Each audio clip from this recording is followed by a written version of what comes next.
नमस्कार। आज के इस एक्सप्लेनर में हम एक ऐसी रोंगटे खड़े कर देने वाली लोक कथा की गहराइयों में उतरने वाले हैं जो आपको सोचने पर मजबूर कर देगी। हम सीधे चलेंगे एक ऐसी घुप अंधेरी तूफानी रात में जहां कुदरत का कहर और परालौकिक शक्तियां आमने सामने टकराती हैं। आज हम डिकोड करेंगे कि कैसे एक ऐसा अमानवीय जाल बुना जाता है जहां इंसान की सबसे बड़ी ताकत ही उसकी सबसे बड़ी कमजोरी बन जाती है। तो चलिए बिना किसी देरी के इस रहस्यमयी सफर को शुरू करते हैं। आधी रात के बाद चाहे कुछ भी हो जाए, इस मंदिर की सीमा के बाहर अपना कदम मत रखना। सोचिए, ये सिर्फ एक चेतावनी नहीं है, ये जिंदगी और मौत के बीच खींची गई एक बेहद बारीक लकीर है। ये खौफनाक बात हमारे आज के इस किस्से के मुख्य किरदार सुजीत से कही गई थी। सुजीत बस एक मेले से अपने घर लौट रहा था और अचानक वो एक ऐसी भयानक स्थिति में फंस गया जिसकी उसने शायद अपने सबसे बुरे सपनों में भी कल्पना नहीं की होगी। तो आइए सबसे पहले चलते हैं इस सफर के पहले हिस्से की तरफ, तूफान में सफर। इमेजिन कीजिए, सुजीत अपनी बैलगाड़ी पर है और जंगल के बिल्कुल बीचों बीच एक बहुत ही भयानक तूफान में फंस चुका है। बाहर आसमान से कड़कड़ाती बिजली गिर रही है, डरावनी हवाएं चल रही हैं और रास्ता पूरी तरह कीचड़ से भरा हुआ है। अब जरा इस जानलेवा घुप अंधेरे वाले माहौल की तुलना उस जगह से कीजिए जहां सुजीत को पनाह मिलती है, एक प्राचीन शिव मंदिर। बाहर मौत का साया है और अंदर अंदर एकदम ताजी अगरबत्तियों की सुकून देने वाली रोशनी, चंदन की मनमोहक खुशबू और एक अजीब सी गहरी शांति है। आप खुद सोच सकते हैं कि उस वक्त सुजीत को कितनी बड़ी शारीरिक और मानसिक राहत महसूस हुई होगी। जब सुजीत उस मंदिर के अंदर जाता है तो वहां सब कुछ एकदम साफ सुथरा था। दिए टिमटिमा रहे थे, लेकिन वहां कोई इंसान नहीं था। उसने घबराकर आवाज लगाई और तभी अचानक मंदिर के एकदम पिछले हिस्से से गेरुए वस्त्र पहने एक वृद्ध साधु बाहर आते हैं। वो बिल्कुल खामोश थे। उनका चेहरा तो बहुत शांत था, लेकिन अगर आप उनकी आंखों में देखते तो वहां एक बहुत ही गहरी, अनकही सी चिंता साफ नजर आ रही थी। यहीं से कहानी का दूसरा भाग शुरू होता है, मंदिर और साधु की वो चेतावनी। सुजीत को मंदिर में जो थोड़ी बहुत फौरी राहत मिली थी ना, वो अब एक अजीब सी घुटन और घबराहट में बदलने लगी। उस पूरे माहौल में अचानक एक पारालौकिक खौफ सा घुल गया। साधु ने उससे जो कहा वो सच में किसी की भी रोंगटे खड़े कर दे। उन्होंने कहा, यहाँ के हर सन्नाटे में एक स्वर छिपा है। तुमने जो घंटी सुनी वो हर किसी को नहीं बुलाती। इसका सीधा सा मतलब ये था कि सुजीत का वहां आना कोई इत्तेफाक नहीं था। उसे बाकायदा उस भयानक तूफान में इस मंदिर तक खींचा गया था। रात होते ही उस जंगल की फितरत पूरी तरह बदल चुकी थी। अब एक बार जरा उस रात के पूरे घटनाक्रम पर नजर डालते हैं कि आखिर चीजें कैसे बिगड़ती चली गई। शाम को सुजीत तूफान में रास्ता भटकता है। फिर आधी रात को उसे साधु से वो डरावनी चेतावनी मिलती है। उसके बाद और भी गहरी रात में एक ऐसा खतरनाक मनोवैज्ञानिक हमला होता है जो अच्छे भले इंसान को तोड़ कर रख दे। और फाइनली सुबह होते होते एक ऐसी खौफनाक सच्चाई सामने आती है जो होश उड़ा देती है। ये टाइमलाइन हमें दिखाती है कि कैसे डर धीरे धीरे अपनी चरम सीमा तक पहुंच रहा था। और अब हम आते हैं इस कहानी के सबसे डरावने हिस्से पर, माँ की झूठी पुकार। हम अब उस रात के सबसे गहरे और खौफनाक पहर में हैं। सुजीत किसी तरह सोने की कोशिश कर रहा है और तभी बाहर से एक ऐसी आवाज आती है जो उसकी रूह कंपा देती है। इस बुरी शक्ति के काम करने के तरीके को अगर हम ट्रोजन हॉर्स ट्रैप कहें तो बिल्कुल गलत नहीं होगा। देखिए ये जाल कैसे बुना जाता है। स्टेप 1, शिकार के दिमाग को पढ़ना। स्टेप 2, ये पता लगाना कि वो इंसान दुनिया में सबसे ज्यादा प्यार किससे करता है। स्टेप 3, उसी करीबी इंसान की आवाज की एकदम हूबहू नकल उतारना। और आखिरी स्टेप, भावनाओं का फायदा उठाकर शिकार को सुरक्षित जगह से बाहर मौत के मुंह में खींच लेना। सच कहूं तो असली डर कोई भयानक शक्ल देखना नहीं है, बल्कि हमारी अपनी ही भावनाओं का हमारे खिलाफ एक हथियार बन जाना है। सुजीत, बाहर आ जाओ, मैं तेरी माँ हूं। मैं बहुत बड़ी मुसीबत में हूं, मुझे बचा ले सुजीत।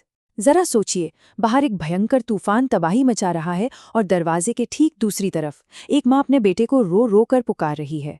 और सबसे डरावनी बात पता है क्या थी? वो आवाज 100% सुजीत की माँ की ही थी। बारिश में भीगी हुई, दर्द से कांपती हुई और एकदम असली। अब इस पॉइंट को समझना हमारे लिए बहुत जरूरी है। सुजीत के दिमाग में इस वक्त एक भयंकर युद्ध चल रहा है। उसका लॉजिक, उसका तर्क उससे चीख चीख कर कह रहा है कि भाई, माँ तो गांव में है, वो इतनी रात को इस खतरनाक जंगल में कैसे आ सकती है। लेकिन दूसरी तरफ उसकी भावनाएं हैं। अगर वो सच में माँ हुई और मैंने दरवाजा नहीं खोला तो क्या होगा? इस तरह के भयंकर मानसिक द्वंद्व में कोई भी इंसान अक्सर अपना बचाव पूरी तरह भूल जाता है। और एग्जैक्टली वही हुआ। सुजीत से रहा ही नहीं गया। वो एकदम सम्मोहित होकर बिना कुछ सोचे समझे दरवाजे की तरफ बढ़ने लगा। उसने बस अपना एक कदम बाहर रखने ही वाला था कि अचानक साधु ने उसे पीछे से कसकर दबोच लिया। साधु ने उसे पूरी ताकत से जमीन पर खींचा और अपनी पूरी ऊर्जा के साथ भगवान शिव के बेहद शक्तिशाली मंत्रों का ओम नमः शिवाय जोर जोर से जाप करना शुरू कर दिया। और यकीन मानिए, मंत्रों का जाप शुरू होते ही वो सारा छलावा शीशे की तरह टूटकर बिखर गया। जो आवाज कुछ ही सेकंड पहले एक बेबस रोती हुई माँ की लग रही थी, वो अब एक बेहद भयानक और क्रोधित राक्षसी शक्ति में बदल गई। उसने बाहर से चीखते हुए कहा, तुम मुझे बांध नहीं सकते। मेरी छाया हर दिशा में फैली है, हर हवा में मेरा नाम गूंजता है। ये था उस शक्ति का असली खौफनाक रूप जो दरवाजे के बाहर सुजीत के बाहर आने का इंतजार कर रहा था। अब तूफान शांत हो रहा है, तो चलिए चलते हैं अगले भाग की ओर, छाया का रहस्य। अगली सुबह जब रात का वो भयानक तूफान पूरी तरह शांत हो चुका था, तब जो नज़ारा सामने आया वो सब कुछ बयान कर देता है। बारिश थम चुकी थी, लेकिन मंदिर के चारों ओर गीली मिट्टी में बहुत ही अजीब से पैरों के निशान छपे हुए थे। वो निशान पूरी रात उस मंदिर के गोल गोल चक्कर काटते रहे थे, लेकिन एक भी निशान मंदिर की उस चौखट, उस सीमा रेखा को पार नहीं कर पाया था। शिव की असीम शक्ति और उन सिद्ध मंत्रों ने उस शक्ति को बाहर ही रोक कर रखा था। फिर साधु ने सुजीत को जो बताया वो रोंगटे खड़े करने के साथ साथ बहुत दुखी करने वाला भी था। वो कोई आम भूत प्रेत या राक्षस नहीं था, वो एक छाया थी, एक ऐसी विधवा औरत की बेहद दुखद और भटकी हुई आत्मा जिसने अपने पति की मौत के गम में पागल होकर एक ऐसी ही तूफानी रात में उसी जंगल में अपनी जान दे दी थी। वो आत्मा अपने उस असीम दर्द और अकेलेपन से आज तक मुक्त नहीं हो पाई है। तो आप देख रहे हैं, ये सिर्फ कोई डराने वाली कहानी नहीं है, बल्कि एक बहुत ही गहरी इंसानी त्रासदी से जन्मा हुआ खौफ है। अगर हम उस छाया के काम करने के तरीके को एनालाइज करें तो एक बेहद खौफनाक चक्र सामने आता है। उसका टारगेट कौन होता है? रात में भटके हुए मुसाफिर। उसका हथियार क्या है? मुसाफिर के अपने ही परिवार वालों की आवाज़ें। और उसका अल्टीमेट गोल यानी अंतिम लक्ष्य क्या है? अपने उस कभी खत्म ना होने वाले अकेले दुख में दूसरों को भी शामिल कर लेना। असल में वो लोगों के प्यार और उनकी हमदर्दी का इस्तेमाल करके उन्हें अपने साथ हमेशा के लिए उसी अंधेरे में खींच लेना चाहती है। और अब हम आ गए हैं इस कहानी के अंतिम पड़ाव पर, सुरक्षित वापसी। सुबह की उस साफ रोशनी के साथ वो डरावनी छाया वहां से हमेशा के लिए जा चुकी थी। सुजीत ने भगवान शिव और उस साधु महाराज को हाथ जोड़कर धन्यवाद कहा और अपने गांव की ओर निकल पड़ा। दोपहरे होते होते जब सुजीत अपने घर पहुंचा तो उसने जो दृश्य देखा, उसने उस रात के खौफ को 100% सच साबित कर दिया। उसकी माँ अपने घर के आंगन में बिल्कुल सुरक्षित बैठी थी और हंस-हंस कर बातें कर रही थी। रात के उस छलावे का असल जिंदगी में कोई वजूद ही नहीं था। उस पल सुजीत को गहराई से एहसास हुआ कि अगर उस रात साधु ने उसे 1 सेकंड के लिए भी नहीं रोका होता तो आज वो जिंदा अपने घर नहीं पहुंच पाता। तो आज की इस पूरी चर्चा से हमारे सामने जो सबसे बड़ा सवाल खड़ा होता है वो ये है कि अंधेरे में गूंजने वाली आवाजें, क्या वो हमेशा हमारे अपनों की ही होती हैं?